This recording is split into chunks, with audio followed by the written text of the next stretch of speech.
Penso che una delle infrazioni più intollerabili sia quello di circolare senza il tagliando di assicurazione.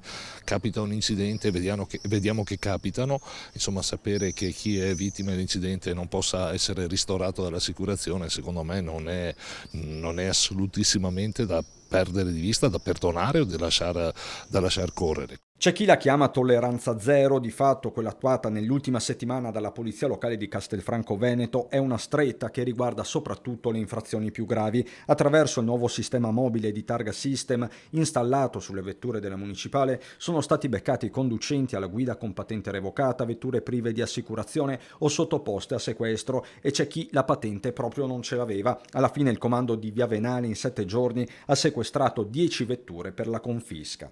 Abbiamo acquistato questo nuovo strumento, questo Vista Red mobile, ci consente di identificare, di sapere subito in tempo reale se il mezzo è assicurato, se il mezzo è revisionato, e questo insomma ci fa andare sostanzialmente a colpo sicuro, andando a colpire coloro che non sono a posto con il codice della strada, e sono contento di aver intrapreso questo percorso. Questo sul fronte della repressione. C'è poi quello della prevenzione, dell'educazione stradale in un territorio, quello della Marca, che continua a essere maglia nera sul fronte degli incidenti stradali. Bisogna continuare ad investire su quelle fasce di ragazzi che si stanno patentando o che hanno da poco preso la patente, e parallelamente lavorare anche su fasce più deboli. Noi abbiamo cominciato a Castelfranco Veneto sulle scuole materne addirittura, con il vigile Renzo che insegna ai ragazzi i comportamenti di minima per poter utilizzare la strada in sicurezza, anche i semplici attraversamenti pedonali.